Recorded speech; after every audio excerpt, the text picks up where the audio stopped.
So hello and welcome to Michael Tuition Classes. আজি মই লৈ আহিছোঁ ব্লাড ৰিলেশ্যনৰ ফটোগ্ৰাফ ৰিলেটেড কেইটামান কুৱেশ্যন। চ' আমি প্ৰথমতে ইজি কুৱেশ্যনছ কৰি যাম, তাৰপিছত লেভেলটো বঢ়াই বঢ়াই হাৰ্ডলৈকে যাম।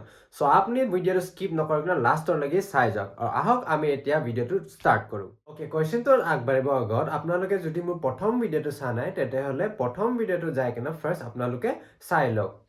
আপোনালোকে প্ৰথম ভিডিঅ'টো চালে মানে এই ছেকেণ্ড ভিডিঅ'টো কেনেকৈ কৰিব লাগে সেইটো বুজিব। প্ৰথম ভিডিঅ'ত মই বেছিক কনচেপ্ট ব্লাড ৰিলেশ্যনৰ বেছিক কনচেপ্ট আৰু কেইটামান ইজি কুৱেশ্যনছ কৰি দেখুৱাইছোঁ। চ' আপোনালোকে প্ৰথম সেই ভিডিঅ'টো চাই আহক, তাৰপিছতে এইটো ভিডিঅ'টো আহক। চ' আমাৰ ফাৰ্ষ্ট কুৱেশ্যনে কি কৈছে যে আমি চাই যাওঁ। ফাৰ্ষ্ট কুৱেশ্যন কৈছে pointing to a photograph Riya said The man in this photo is the father of my elder sister's only brother.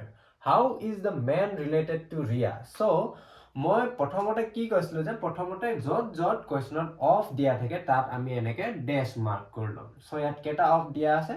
এটা অফ আৰু গোটেই কুৱেশ্যনত এটাই অফ আছে। তাৰপিছত অফৰ পৰা আমি এইফালে এক ভাগ কৰি য'ত অফ আছে তাত আমি এনেকৈ ডিভাইড কৰি ল'ম চেণ্টেন্সটো। তাৰপিছত আমি সলভ কেনেকৈ কৰিম? সলভ আমি লাষ্টৰ পৰা কৰি আহিম আৰু যিকোনো নাম থাকক, ৰিয়া থাকক, ৰামেশ থাকক, যিকোনো নাম থাকক, সেই নামৰ জাগাত আমি নিজক থম, আমি নিজক ধৰিম, মাই চেল্ফ। চ' প্ৰথমতে লিখিম এম মানে মাই চেল্ফ। চ' ইয়াৰ পৰা পঢ়ি যাম আমি লাষ্টৰ পৰা। চ' মাই এল্ডাৰ চিষ্টাৰ্ছ অনলি ব্ৰাদাৰ মানে মাই এল্ডাৰ চিষ্টাৰ, এইটো মই আৰু মোৰ এল্ডাৰ চিষ্টাৰটো মই এছ লিখি দিছোঁ। এছ মাইনাছ কিয়? এল্ডাৰ চিষ্টাৰ মানে ফিমেল কাৰণে মাইনাছটো দিছোঁ। অনলি ব্ৰাদাৰ মানে মোৰ বাইদেউৰ অনলি ব্ৰাদাৰটো বি দিছোঁ প্লাছ। তাৰপিছত আমি ছেকেণ্ড চেণ্টেন্সলৈ যাম। The man in this photo is the father of my elder sister's only brother মানে মোৰ বাইদেউৰ ভাইটিৰ যদি ফাদাৰ হয় তেনেহ'লে how is the man related to Ria? ৰিয়াৰ সেই মেনটো, সেই মানুহজন ৰিয়াৰ কি লাগিব? যদি মোৰ বাইদেউৰ ভাইটি মানে মোৰো ভাইটি, চ' মোৰ ভাইটিৰ দেউতা, মোৰ ভাইটিৰ ফাদাৰ, মোৰ কি লাগিব?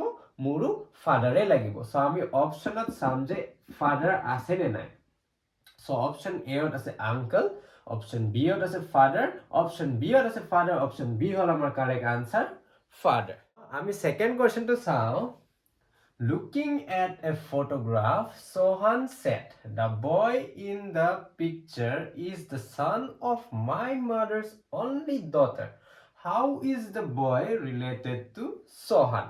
So, প্ৰথমত মই কি কৈছিলোঁ? য'ত অফ দিয়া থাকে তাত আমি এনেকৈ ডেছ মাৰ্ক কৰিলোঁ। চ' এইটো কুৱেশ্যনতো এটাই অফ আছে। তাৰপিছত অফৰ বাকীকেইটা, অফৰ এইটো ছাইড বা অফৰ এইটো ছাইডকেইটা আমি কি কৰি দিম? এনেকৈ মাৰ্ক কৰি দিম। তাৰপিছত আমি ষ্টাৰ্টিং ক'ৰ পৰা কৰিম? আমি ষ্টাৰ্টিং লাষ্টৰ পৰা কৰিম। চ' লাষ্টত কি কৈছে? মাই মাদাৰ্ছ অনলি ডটাৰ। চ' মই কৈছিলোঁ যে যিকোনো নাম থাকক, ইয়াত চহান আছে কিন্তু আমি নিজক থৈ কৰিম, আমি নিজক ধৰিম। চ' মাই মানে মাই চেল্ফ, প্ৰথম মাই চেল্ফ ল'লোঁ, এম মানে মাই চেল্ফ, তাৰপিছত মাই মাদাৰ্ছ অনলি ডটাৰ মানে মোৰ মা, মাদাৰটো এম অ' দি দিছোঁ, মাদাৰটো ফিমেল, চ' মই মাইনাছ দি দিছোঁ। তাৰপিছত মাই মাদাৰ্ছটো হৈ গ'ল অনলি ডটাৰ। কুৱেশ্যনটো অকণমান ভুল আছে। মাদাৰ্ছ অনলি ডটাৰ মানে মোৰ মাদাৰৰ একমাত্ৰ পুত্ৰী। চ' ডটাৰটো ডি দি দিছোঁ। অ'কে, চ' ডটাৰ। চ' যদি মোৰ মাৰ একমাত্ৰ পুত্ৰী হয়, একমাত্ৰ ডটাৰ হয়, তেনে মোৰ কি হ'ব? মোৰ বাইদেউ বা ভণ্টি হ'ব। চ' আৰু আমি কুৱেশ্যনটো আৰু আগবাঢ়ি যাম আৰু চাই যাম। The boy in the picture is the son of my mother's only daughter. বোলে ছেকেণ্ডটোত কি কৈছে? The boy in the picture is the son মানে ল'ৰা of my mother's only daughter. মোৰ মাৰ only daughterৰ sonটো এছ দি দিছোঁ প্লাছ। চ' লাষ্টত কি সুধিছে যে how is the boy related to Sohan Sohan to মই যেনিবা মোৰ মাদাৰৰ একমাত্ৰ ডটাৰৰ চানটো মোৰ কি লাগিব মোৰ বাইদেউ বা ভণ্টিৰ ল'ৰাটো মোৰ কি লাগিব ভাগিন ল'ৰা ভাগিন ল'ৰা মানে নেফিউ অপশ্যনত চাই যাম যে ক'ত আছে নেফিউ অপশ্যন এত আছে সান অপশ্যন বিত আছে নেফিউ আমাৰ সেকেন্ড অপশ্যনে হৈ যাব আমাৰ correct option correct answer number B nephew okay আমি এতিয়া নেক্সট কোৱেশ্চনটো চাই যাওঁ নেক্সট কোৱেশ্চনত কি কৈছে যে pointing to a photograph Asha said the woman in the picture is the only daughter-in-law of the mother of my father's only son. How is the woman related to Asa? So এতিয়া আমি কোৱেশ্চনৰ লেভেলটো এক step বঢ়াই গৈ আছো কোৱেশ্চনৰ লেভেলটো বাট আপুনি একো tension নলব আপুনি কি কৰিব সেই সেম প্ৰসেসটোকে ফলো কৰি সলভ কৰি যাব কেনেকৈ সলভ কৰিম আমি প্ৰথমতে আমি অফ কিটা মাৰ্ক কৰি লওঁ অফ কিটা মাৰ্ক কৰাৰ পিছত বাকি কিটা আমি এনেকৈ আস পাৰি দিওঁ তলতে তাৰপিছত ভাগ কৰি দিওঁ আমি মই অলৰেডি কৰি থৈ দিছোঁ অফ কিটাত মাৰ্ক আৰু আস পাৰি ডিভাইড কৰি থৈ দিছোঁ ভাগ কৰি থৈ দিছোঁ আমি কি কৰিম লাষ্টৰ পৰা সলভ কৰি আহিম মই কৈ আছোঁ যে বাৰে বাৰে যিকোনো নাম থাকক আমি নিজক থৈ লওঁ যিকোনো নাম থাকক আমি নিজক থৈ ল'ম এম মানে মাইসেলফ বা মই যিকোনো নাম থাকক আমি নিজক কেনে থৈ লওঁ আমি নিজক থৈ ল'লে মানে সলভ কৰিব আমাৰ ইজি হৈ যায় লাষ্টৰটো পঢ়ি যাওঁ আমি মাই ফাদাৰ্স অনলি সান মানে মোৰ দেউতাৰ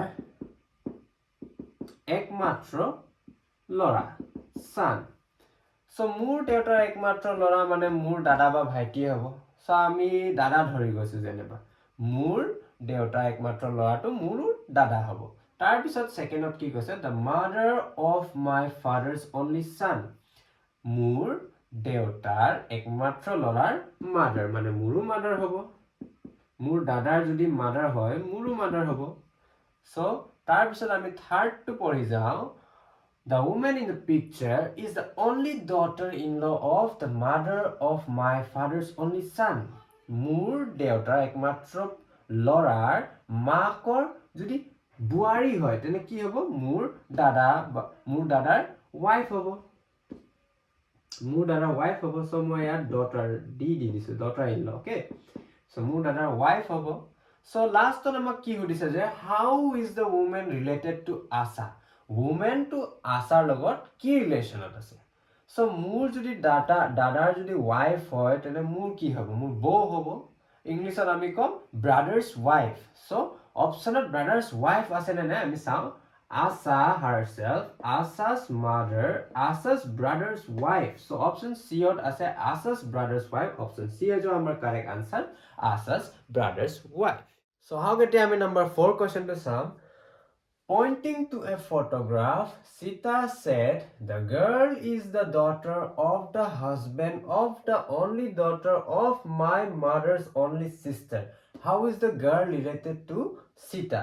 ইয়াত আকৌ আমি এটা লেভেল বঢ়াই দিছো কোৱেশ্চনৰ ইয়াতো সেম প্ৰসেসটোকে আমি ফলো কৰিম একো ডাঙৰ কথা নহয় সেম প্ৰসেসটোকে ফলো কৰিম আৰু আমি লাষ্টৰ পৰা সলভ কৰি যাম আমি আনসাৰটো পাই যাম প্ৰথমত আমি কি কৰিম অফ কিটা মাৰ্ক কৰি দিম মই আগতে কৰি থৈ দিছো তাৰ পিছত বাকি কিটা আমি এনেকৈ আন্ডাৰলাইন কৰি ডিভাইড কৰি দিম এইটো মই আগতে কৰি থৈ দিছো আৰু এই সিতাৰ জায়গাত কাক লম আমি নিজক লম মাইসেলফ এম তাৰ পিছত লাষ্টৰ পৰা সলভ কৰি আহিম মাই মাদাৰ্স অনলি সিস্টাৰ মোৰ মাকৰ মানে মোৰ মাৰ মাই মাদাৰ্স অনলি সিস্টাৰ সিস্টাৰটো এস লিখি দিছো মোৰ মাৰ অনলি সিস্টাৰ মানে মোৰ আন্টি মোৰ মেটাৰনেল আন্ট তাৰ পিছত আৰু পঢ়ি যাম the only daughter of my mother's only sister মোৰ মাদাৰৰ only sisterৰ only daughter মানে একমাত্ৰ daughter daughter তো মই দি দিছো দি daughter female কাৰণে মই মাইনাস দিছো তাৰ পিছত থাৰ্ড তো পঢ়ি যাও the husband of the only daughter of my mother's only sister মোৰ মাৰ only sisterৰ only daughterৰ কি হয় husband হয় husband h দি দিছো husband আৰু plus male সো আমি ইয়াত কেলে এনেকে দীঘলকে প্লাস দিছো সো মই আগত কৈছিলো যে প্ৰিভিয়াস ভিডিঅ'ত যে যেতিয়া আমি মেৰিড কাপল লিখো যেতিয়া আমি মেৰিড কাপল লিখো তেতিয়া আমি কি কৰো এনেকা ডিনোট কৰা সাইনটো আমাৰ এনেকা প্লাস সাইন দিও কিন্তু অকমান দীঘলকে এনেকে সো এতিয়া ইয়াৰ লাগিটো হল আমাৰ আৰু নেক্সট টু চাই যাও the girl is the daughter of the husband of the only daughter ইমানটো নাচালো হৈ যাব the girl is the daughter of the husband মানে a husbandৰ daughter হলে ইয়াত কি হ'ব আমি d দি দিছো d a দি দিছো ইয়াত d আছে অলৰেডি সো আমি ইয়াত d a দি দিছো daughter মানে ফিমেল মানে মাইনাস সো আমি সলভ টু কৰিলো ডায়াগ্ৰামটো বনালো এতিয়া লাষ্টত কি হৈছে আমাক হেতু চাও how is the girl related to Sita মানে সীতাৰ জায়গা ইয়াত মই মোৰ এই ছোৱালীটো হে গাৰ্লটো মোৰ কি লাগিব মোৰ লগত কি ৰিলেচন আছে হে গাৰ্লৰ সীতাৰ লগত মই মানে সীতা ওকে সো মোৰ যদি মাকৰ মোৰ মাদাৰৰ যদি সিস্টাৰৰ যদি ডটাৰ হয় তেনে মোৰ কি হ'ব মোৰ কাজিন হ'ব মোৰ ফিমেল কাজিন সো যদি মোৰ কাজিনৰ হাজবেণ্ডৰ যদি ডটাৰ হয় তেনে মোৰ কি হ'ব মোৰ কাজিনৰো ডটাৰ হ'ব মোৰ কাজিনৰ যদি হাজবেণ্ডৰ ডটাৰ হয় তেনে মোৰো কাজিনৰ ডটাৰ হ'ব হয় না নহয় সো আমি ইয়াত কি পালো আনসাৰটো কাজিনস ডটাৰ সো আমি অপশনত চাই যাম কাজিনস ডটাৰ আছে নে নাই Option A ত আছে daughter, option B ত আছে cousin, option C ত আছে cousin's daughter. So our correct answer হৈ যাব option C, cousin's daughter. So আজিৰ কাৰণে বাস ইমানে friends, যদি ভিডিওটো ভাল লাগিছে তেনেহলে লাইক কৰি দিব, শেয়াৰ কৰি দিব আৰু চেনেলটো সাবস্ক্ৰাইব কৰি দিব। মই আপোনালোকৰ কাৰণে এনেকৈ ভাল ভাল ভিডিওস আৰু আহি থকা দিনত আনি থাকিম। तब तक के लिए देखते रहिए माइकल ट्यूशन क्लासेस को और सीखते रहिए।